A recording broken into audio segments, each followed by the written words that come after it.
নমস্কাৰ। অসম প্ৰকাশন পৰিষদৰ উদ্যোগত অনুষ্ঠিত অসম গ্ৰন্থমেলাৰ বাকৰিত আজি অনুষ্ঠিত হোৱা সাংস্কৃতিক অনুষ্ঠানৰ সন্মানীয় সঞ্চালক ডাঙৰীয়া, সন্মানীয়া বিচাৰক ডাঙৰীয়ানী, বিভিন্ন বিদ্যালয়ৰ পৰা অহা সন্মানীয় শিক্ষাগুৰুসকল, ছাত্ৰ ছাত্ৰীসকল, গ্ৰন্থমেলাৰ বাকৰিত উপস্থিত সুধীবৃন্দ, আপোনালোক সকলোলৈ আমি পানীগাঁও উচ্চতৰ মাধ্যমিক বিদ্যালয়ৰ ফালৰ পৰা শ্ৰদ্ধা জনাই আজিৰ আমাৰ সাংস্কৃতিক অনুষ্ঠানৰ কাৰ্যসূচী পাতনি মেলিব বিচাৰিছোঁ।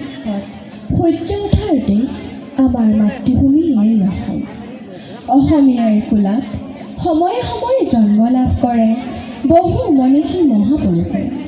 1926 চনৰ 8 ছেপ্টেম্বৰ মহাবাহু ব্ৰহ্মপুত্ৰৰ চিৰপ্ৰবাহমান গতিৰ দৰে সুৰৰ লহৰৰ বৃষ্টিৰে ধৰিত্ৰী আইৰ বুকুত মানুহৰ মানৱতাৰ গীতৰ কথা ক'বলৈ জন্ম লাভ কৰিছিল সুধাকণ্ঠ ডক্টৰ ভূপেন হাজৰিকাই। অসমীয়াৰ ৰূপৰ বৰ্ণনা তেওঁৰ গীতত প্ৰকাশ পাইছিল।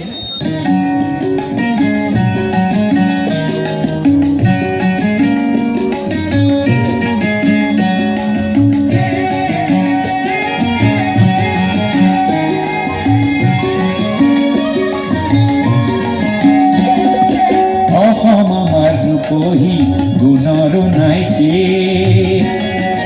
ভাৰতৰে পূৰ্ব দিশৰ সূৰ্য উঠাবে। অসমী আই ৰূপহী গুণৰ নাইকে, ভাৰতৰে পূৰ্ব দিশৰ সূৰ্য উঠাবে।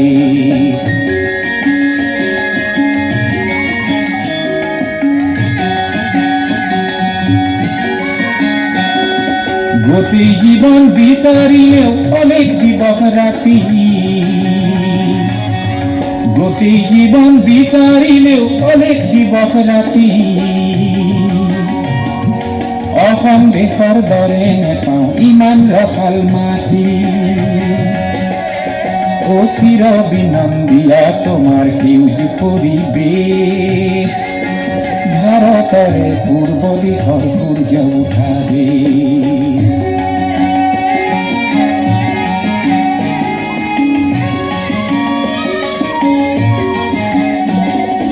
বহাগতে আমাৰে আই মহুৰা হৈ ঘূৰে,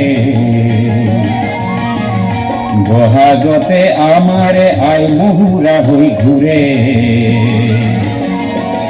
মাঘত সোণৰ হাতেৰে লখিমী আদৰে, শৰৎ নিশাই তৰাৰে সজাই আই ৰেখি। ভাৰতৰে পূৰ্ব দিশৰ সূৰ্য উঠাবে।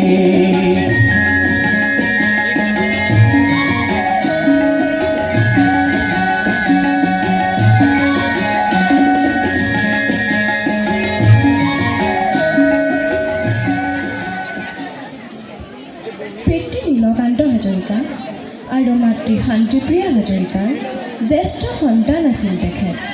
শদিয়াৰ সেই গাঁওখনত মাক দেউতাকৰ মৰম আৰু গাঁৱৰ গঞাসকলৰ মৰমত লাহে লাহে ডাঙৰ হ'বলৈ ধৰিলে।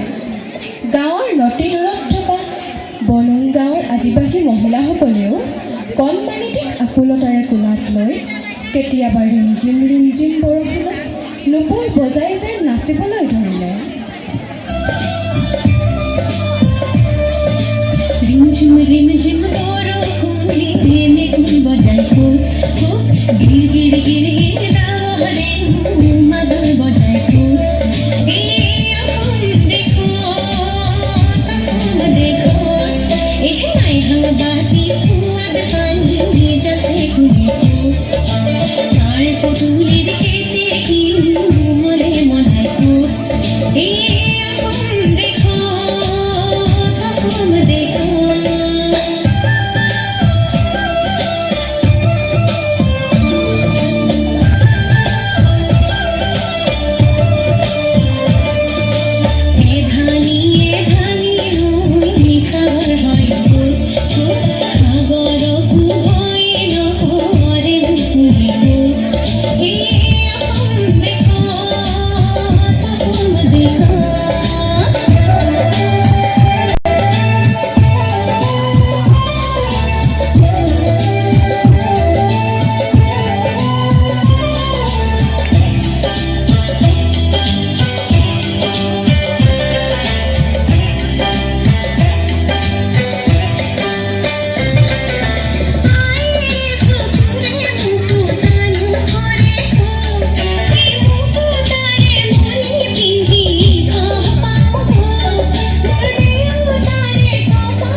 গ্ৰহণ কৰিছিল।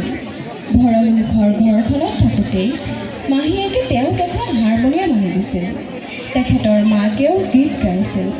ঘৰত বৰগীতৰ চৰ্চা চলিছিল। এনেকৈ সৰুতেই নিজৰ ঘৰখনতে ভূপেন হাজৰিকাদেৱৰ সংগীতৰ লগত পৰিচয় হৈছিল, যি লাহে লাহে থনথৰি উঠিছিল।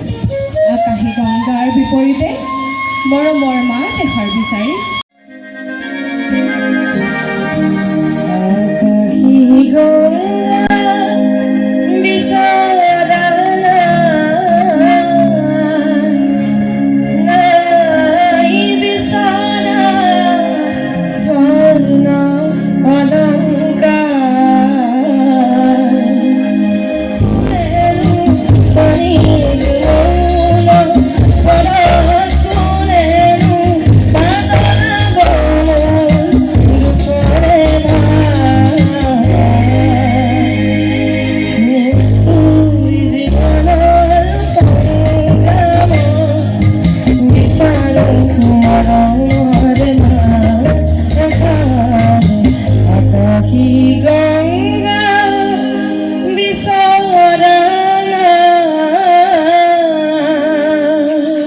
ধন্যবাদ। হাজৰিকাই সাহিত্যৰথী লক্ষ্মীনাথ বেজবৰুৱাদেৱৰ আশীৰ্বাদ লাভ কৰিছিল।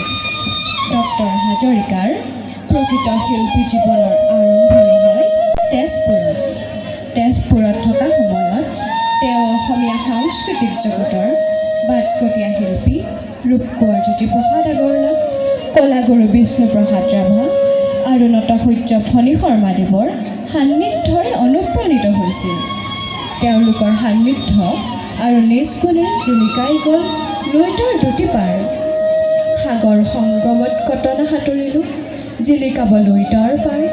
অ বিদেশী বন্ধু, বিমূৰ্ত মোৰ নিশাতি, মেঘে গিৰগিৰ কৰে, স্নেহে আমাৰ শতশ্ৰাৱণৰ দৰে সৃষ্টিৰাজিয়ে চহকী কৰি অন্যান্য মাত্ৰা দি গ'ল অসমীয়া কলা সংস্কৃতিক।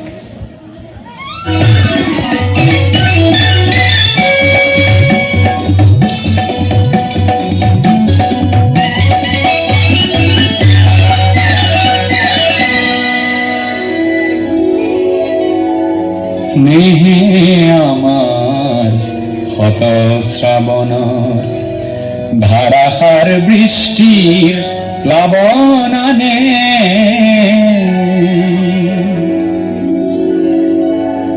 যৌবন বাসনার রিক্ত পকুল পূর্ণ করে উন্মত্ত মানে। স্নেহে আমার শত শ্রাবণর ধারাসার বৃষ্টির প্লাবন আনে।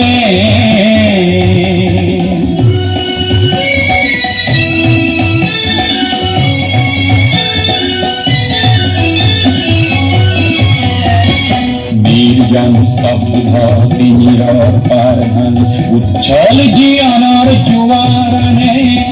অপরূপ বারিখার তরঙ্গ রাখিয়ে নাচে নব সৃষ্টি গানে। যৌবন বাসনার রিক্ত পকুল পূর্ণ করে উন্মত্ত গানে। স্নেহে আমার শত শ্রাবণর ধারাসার বৃষ্টির প্লাবন আনে।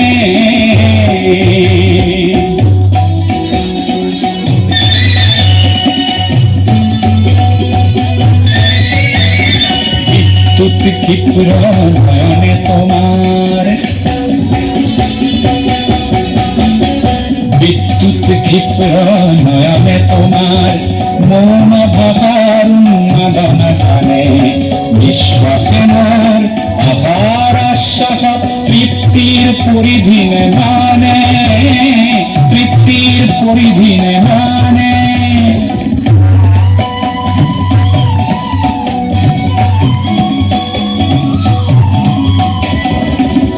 দিগ বলরত প্রতিটির দিক দাম বজ্রর গর্জনে হার মানে। বৃষ্টির তৃষ্ণায় মৌসুমি খেদি যায় আমার দৃষ্টি লক্ষ্য জানে। বৃষ্টির তৃষ্ণায় মৌসুমি খেদি যায় আমার দৃষ্টি লক্ষ্য জানে। যৌবন বাসনার রিক্ত কৌতুককুল পূর্ণ করে উন্মত্ত বাণে স্নেহে আমার কত শ্রাবণর ধারাসার বৃষ্টির পাবনানে স্নেহে আমার কত শ্রাবণর ধারাসার বৃষ্টির পাবনানে।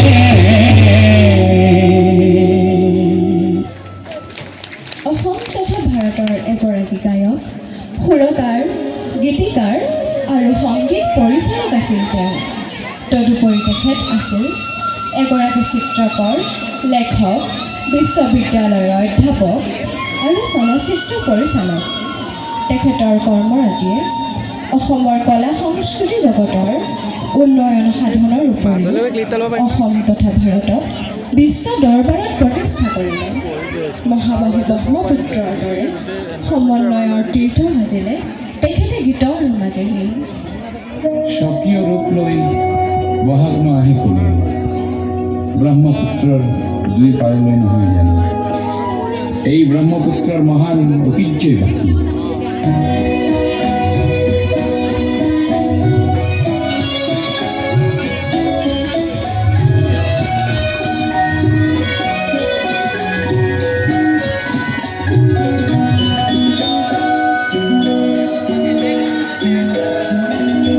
মহাবাহু ব্ৰহ্মপুত্ৰ মহামিলনৰ তীৰ্থ কত যুগ ধৰি আহিছে প্ৰকাশী সমন্বয়ৰ অৰ্থ। মহাবাহু ব্ৰহ্মপুত্ৰ মহামিলনৰ তীৰ্থ কত যুগ ধৰি আহিছে প্ৰকাশী সমন্বয়ৰ অৰ্থ। মহাবাহু ব্ৰহ্মপুত্ৰ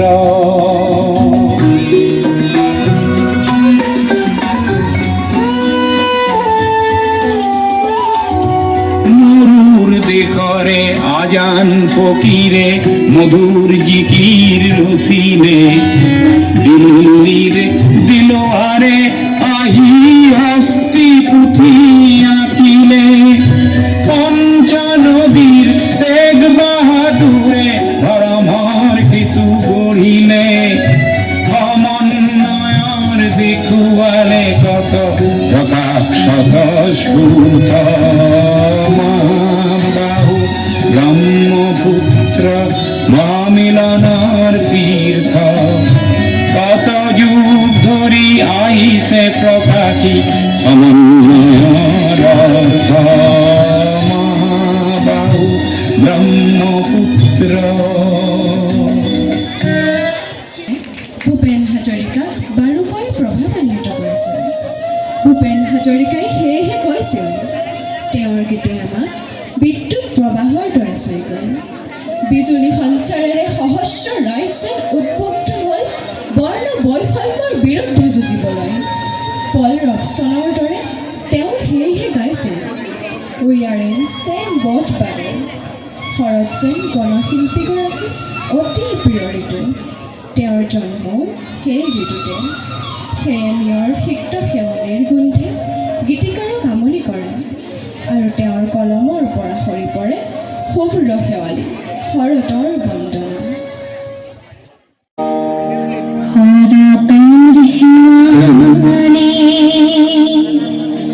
নতুন নিয়ৰে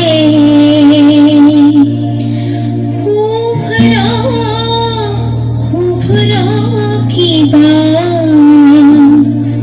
ছবিয়াকে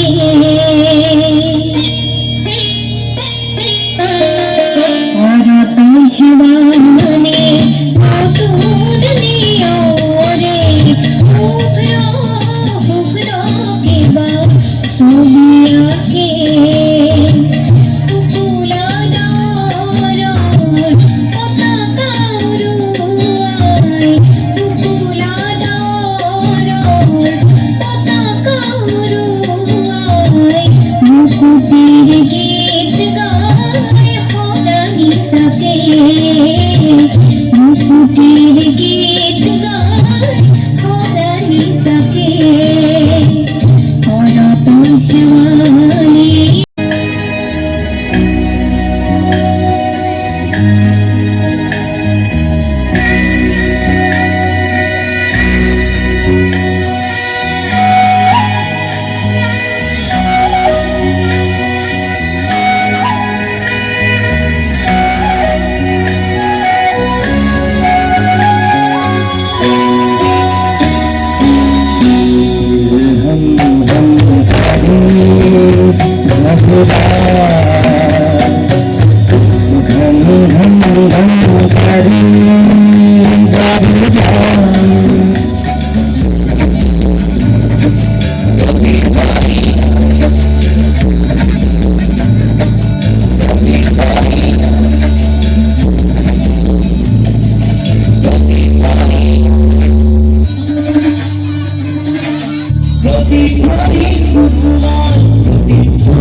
প্ৰতিধ্বনি শুনো, প্ৰতিধ্বনি শুনো মই, প্ৰতিধ্বনি শুনো মোৰ গাঁৱৰে সীমাৰে, পাহাৰত সিপাৰত নিশাত চিঞৰতি প্ৰতিধ্বনি শুনো, প্ৰতিধ্বনি শুনো মই, প্ৰতিধ্বনি শুনো, প্ৰতিধ্বনি শুনো মই, প্ৰতিধ্বনি শুনো।